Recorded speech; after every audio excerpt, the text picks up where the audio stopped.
নমস্কার দর্শক বন্ধুরা, এই মুহূর্তের একাধিক গুরুত্বপূর্ণ খবর আপনাদের সামনে তুলে ধরতে চলেছি, তাই পুরো ভিডিওটি অবশ্যই দেখুন, প্রত্যেকটি খবর মন দিয়ে শুনুন। ভালো লাগলে লাইক, কমেন্ট, শেয়ার এবং চ্যানেলটিকে সাবস্ক্রাইব করতে একদম ভুলবেন না। তাহলে দেরি কেন, চলুন শুরু করা যাক ভিডিওটি। 1 নম্বর, এবার আরও বিপদে তৃণমূলের সাধারণ সম্পাদক অভিষেক বন্দ্যোপাধ্যায়।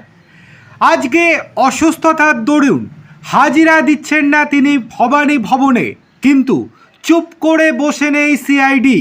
এবার অভিষেককে টাইট দিতে আরও বড় পদক্ষেপ নিল সিআইডি। বিধানসভায় তৃণমূল বিধায়কদের সই জাল মামলায় দলের সাধারণ সম্পাদক অভিষেক বন্দ্যোপাধ্যায়কে তলবের মাঝে বিশেষ তদন্তকারী দল বা সিট গড়ে দিল সিআইডি। সূত্রের খবর, 5 সদস্যের সিট তৈরি করেছে রাজ্যের তদন্তকারী সংস্থা। ডিআইজি পদমর্যাদার আধিকারিক রয়েছেন নেতৃত্বে। এছাড়াও একজন ডিএসপি এবং 2 জন ইন্সপেক্টর থাকছেন এই দলে। সোমবার দুপুরে অভিষেক বন্দ্যোপাধ্যায়কে ভবানী ভবনে তলব করা হয়েছিল, কিন্তু অসুস্থ থাকার দরুন তিনি আজকে হাজিরা এড়িয়ে যাচ্ছেন, যেটা সকালবেলাতেই আপনাদেরকে বলেছিলাম। আর তারপরেই এবার সিট গঠন করলো সিআইডি। জানা যাচ্ছে এবার অভিষেক বন্দ্যোপাধ্যায়কে ডেডলাইন বেঁধে সেকেন্ড নোটিশ দিয়ে আসতে পারে সিআইডি যে কোনো সময়, কিংবা তার বাড়িতে গিয়েই তাকে জিজ্ঞাসাবাদ করতে পারে সিটের আধিকারিকেরা। ইতিমধ্যেই সিআইডি তদন্তকারীরা বিধায়ক নয়না বন্দ্যোপাধ্যায়, বাহারুল ইসলাম, কুণাল ঘোষকে নোটিশ পাঠিয়েছেন। শনিবার নোটিশ দিয়ে সোমবার ভবানী ভবনে তলব করা হয়েছিল দলের সাধারণ সম্পাদক অভিষেক বন্দ্যোপাধ্যায়কেও। তিনি হাজিরা আজকে দেননি, ভেবেছিলেন অসুস্থ থাকার দরুন এইভাবে প্রত্যেকবার হাজিরা এড়িয়ে যাবেন, কিন্তু এবার নড়ে চড়ে বসলো সিট। দেখার বিষয় কবে তাকে আবার নোটিশ দেওয়া হয়, এবং যদি নোটিশে হাজিরা না দেয় তাহলে কি করে, সেটাই এখন দেখার। চলে আসি দ্বিতীয় গুরুত্বপূর্ণ খবরে। হকারদের কাছ থেকে বেআইনিভাবে বিপুল পরিমাণ টাকা আদায়ের অভিযোগ ঘিরে চাঞ্চল্য ছড়ালো কলকাতার 108 নম্বর ওয়ার্ডে। ওই ওয়ার্ডের কাউন্সিলর সুশান্ত ঘোষ এবং তার কয়েকজন ঘনিষ্ঠ সহযোগীর বিরুদ্ধে থানায় লিখিত অভিযোগ দায়ের করেছেন একদল ব্যবসায়ী। অভিযোগকারীদের দাবি, বাজারে দোকান বরাদ্দ এবং নির্মাণের নামে তাদের কাছ থেকে 3 কোটিরও বেশি টাকা নেওয়া হয়েছে। পুলিশ সূত্রে জানা গিয়েছে, পূর্ব কলকাতার আনন্দপুর থানায় অভিযোগ জমা দিয়েছেন একটি বাজারের হকার্স কমিটির অন্তত 130 জন সদস্য। তাদের অভিযোগ, গত কয়েক বছর ধরে কাউন্সিলর সুশান্ত ঘোষ এবং তার আরও অন্তত 7 জন সহযোগী মিলে প্রায় 3 কোটি টাকারও বেশি আদায় করেছেন। অভিযোগে বলা হয়েছে 2022 থেকে 2023 সালের মধ্যে বাজারে নতুন করে টিন ও শাটার লাগানো বেশ কিছু দোকান তৈরি করা হয়। সেই সময় ব্যবসায়ীদের জানানো হয়েছিল কে কত বড় দোকান পাবেন তা নির্ধারণ করবে একটি নির্দিষ্ট গোষ্ঠী। অভিযোগকারীদের দাবি, দোকানের আকার অনুযায়ী আলাদা আলাদা রেট ঠিক করে দেওয়া হয়েছিল এবং সেই অনুযায়ী টাকা দিতে বাধ্য করা হয় ব্যবসায়ীদের। শুধু দোকানের জায়গা বরাদ্দই নয়, নতুন করে তৈরি হওয়া বেশ কিছু দোকানও বিক্রি করা হয়েছিল বলে অভিযোগ। ব্যবসায়ীদের দাবি, প্রতিটি দোকান প্রায় 6 লক্ষ টাকা করে বিক্রি করা হয়েছে। এইভাবে বাজারে দোকান বন্টন এবং বিক্রির মাধ্যমে বিপুল অঙ্কের অর্থ সংগ্রহ করা হয়েছে বলে অভিযোগ উঠেছে। পুলিশ ইতিমধ্যেই অভিযোগ গ্রহণ করেছে। অভিযোগপত্রে কাউন্সিলরের পাশাপাশি আরও 7 জনের নামও উল্লেখ করা হয়েছে বলে জানা গিয়েছে। তবে অভিযোগের বিষয়ে অভিযুক্তদের পক্ষ থেকে এখনও কোনো প্রতিক্রিয়া প্রকাশ্যে আসেনি। তবে পুলিশ ইতিমধ্যেই তদন্ত শুরু করে দিয়েছে, যে কোনো সময় তাকে গ্রেপ্তার করা হতে পারে।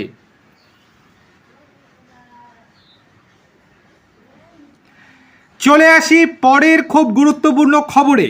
আপনাদেরকে একটি ভিডিও দেখাচ্ছি, ভিডিওটা আগে মন দিয়ে দেখুন, তারপর পুরো বক্তব্য আপনাদেরকে জানাচ্ছি। अस्सलाम वालेकुम। ईरान वाले बंदों से मुझे गुजारिश है, सबसे ज़्यादा हमारे इंडिया पे सबसे ज़्यादा जुल्म कर रहा है ये मोदी। मुसलमानों पर, सबसे ज़्यादा मुसलमानों पर जुल्म कर रहा है। और इंडिया में जितने मुसलमान हैं सबसे ज़्यादा बहुत ज़्यादा परेशान इस मोदी से। ये हट भी नहीं रहा है, ये मतलब हटाया भी नहीं जा सकता। हटा कौन पाएगा, पहली बात हटा ही नहीं पाएगा, सब तो मिले हुए हैं इसमें। मिला कौन, सारे सुप्रीम कोर्ट, दुनियादारी, हर चीज़ इसने, जिसको बड़े बड़े आदमियों को, बड़े बड़े गरीब आदमियों को रोड पे कर दिया, बड़े बड़े आदमियों को और बड़ा बना दिया। मुकेश अंबानी हो गया, अडानी हो गया, ये सब दुनियादारी।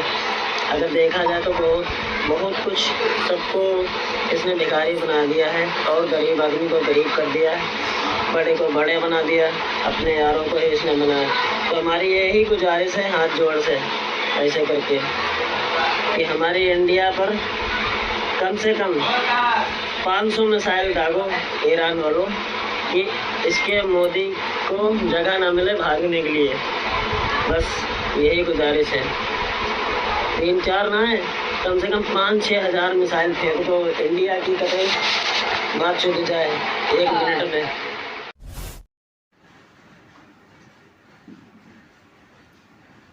এতক্ষণ ধরে আপনারা ভিডিওটা দেখলেন উত্তরপ্রদেশের লখিমপুর খেরি জেলার বাসিন্দা মোহাম্মদ মুবারকের একটি ভিডিও সোশ্যাল মিডিয়ায় ভাইরাল হচ্ছে। ভিডিওতে তাকে ভারতের বিরুদ্ধে ব্যাপক ক্ষেপণাস্ত্র হামলার জন্য ইরানের কাছে আবেদন করতে দেখা যাচ্ছে। বিষয়টি গুরুত্ব সহকারে খেরি পুলিশ তার বিরুদ্ধে প্রাসঙ্গিক ধারায় একটি মামলা দায়ের করেছে। ভিডিওতে মোহাম্মদ মুবারককে বলতে শোনা যাচ্ছে, আমি ইরানের জনগণকে অনুরোধ করছি, এই মোদি আমাদের ভারতকে সবচেয়ে বেশি নিপীড়ন করছে, সে মুসলমানদের সবচেয়ে বেশি নিপীড়ন করছে। ভারতের সমস্ত মুসলমান এই মোদির কারণে সবচেয়ে বেশি সমস্যায় আছে। সে যাচ্ছে না, যার মানে তাকে সরানো যাবে না। কে তাকে সরাতে পারবে? সে আরও বলে, কে একে সরাতে পারবে? এর সাথে সবাই জড়িত, পুরো সুপ্রিম কোর্ট, দুনিয়ার সব কিছু। তারা গরিব মানুষদের রাস্তায় নামিয়ে দিয়েছে আর বড় বড় মানুষদের আরও বড় করে তুলেছে। মুকেশ আম্বানি হয়েছেন, আদানিও হয়েছেন, তারা সবাইকে বড় বানিয়ে দিয়েছে আর গরিব মানুষকে ভিক্ষুকে পরিণত করেছে। মুবারক আরও বলে, হাত জোর করে আমাদের একটাই অনুরোধ, ইরান যেন আমাদের ভারতের ওপর অন্তত 500টি ক্ষেপণাস্ত্র নিক্ষেপ করে, মোদি যেন পালানোর কোনো সুযোগ না পায়, এটাই আমার একমাত্র অনুরোধ। 3-4টি নয়, অন্তত 5 থেকে 6 হাজার ক্ষেপণাস্ত্র নিক্ষেপ করুন। 1 মিনিটে ভারতের সর্বনাশ হয়ে যাবে। এই ভিডিওটি ভাইরাল হওয়ার পর খেরি পুলিশ একটি মামলা দায়ের করে তদন্ত শুরু করেছে। খেরি পুলিশ জানিয়েছে, এই ঘটনায় মাইলানি থানায় প্রাসঙ্গিক ধারায় একটি মামলা দায়ের করা হয়েছে। পরবর্তী আইনি কার্যক্রম চলমান রয়েছে এবং অভিযুক্তর সন্ধানে খোঁজ চালাচ্ছে তারা। দেখার বিষয় এই যে এই অভিযুক্তকে কবে গ্রেপ্তার করে উত্তরপ্রদেশের পুলিশ।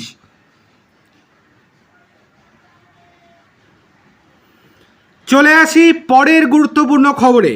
দীর্ঘ কয়েক দশক ধরে জনবহুল বাজারের পাশে থাকা শৌচাগার বুলডোজার দিয়ে গুড়িয়ে দেওয়ার ঘটনায় তৃণমূল পরিচালিত বনগাঁ পৌরসভার চেয়ারম্যান দিলীপ মজুমদারকে প্রকাশ্যে ধমক দিলেন রাজ্যের খাদ্যমন্ত্রী অশোক কীর্তনিয়া। অভিযোগ, 2-1 ব্যবসায়ীর স্বার্থে ওই বাথরুমটি ভেঙে ফেলা হয়েছে। এই নিয়ে রবিবারই মন্ত্রীর কাছে অভিযোগ জানান বাকি ব্যবসায়ীরা। তাদের দাবি, বাজারে প্রায় 1,500 ব্যবসায়ী রয়েছেন। ব্যবসায়ী এবং গ্রাহকদের বাথরুমের কোনো জায়গা ছিল না। বিকল্প শৌচালয় তৈরি না করে পুরনোটি ভেঙে ফেলায় ক্ষুব্ধ হন ব্যবসায়ীরা। মন্ত্রী নির্দেশ দেন, অবিলম্বে ব্যবসায়ীরা যেখানে বলবেন সেখানে শৌচালয় তৈরি করে দিতে হবে পুরসভাকে। যদি এর অন্যথা হয় তাহলে তৃণমূলের যতগুলি পার্টি অফিস রয়েছে ওখানে সবকটা ভেঙে গুড়িয়ে দেওয়া হবে। চলে আসি পরের গুরুত্বপূর্ণ খবরে। রাজ্যে পালা বদলের পর ফের একটি তৃণমূল পরিচালিত পুরবোর্ড প্রশাসকের অধীনে চলে গেল। ডুবল তৃণমূলের সাধারণ সম্পাদক অভিষেক বন্দ্যোপাধ্যায়ের diamond Harbour model. Diamond Harbour পুরসভা তৃণমূলের 9 কাউন্সিলরের পদত্যাগপত্র রাজ্য সরকারের আরবান ডেভেলপমেন্ট অ্যান্ড মিউনিসিপ্যাল অ্যাফেয়ার্সে অর্থাৎ এই দপ্তরে পাঠান পুর চেয়ারম্যান প্রণব দাস। এরপর শনিবার ওই দপ্তর ডায়মন্ড হারবার পুরবোর্ডকে ভেঙে দিয়ে প্রশাসক বসানোর সিদ্ধান্ত নিয়েছে। এই নির্দেশ অনুসারে রবিবার থেকে এই পুরবোর্ড প্রশাসকের অধীনে চলে গিয়েছে।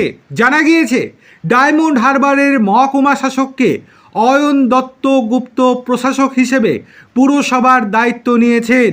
সুতরাং বড়সড় ধাক্কা যে খেলো অভিষেক বন্দ্যোপাধ্যায়ের ডায়মন্ড হারবার মডেল, সেটা আর বলার অপেক্ষা রাখে না। চলে আসি শেষ গুরুত্বপূর্ণ খবরে।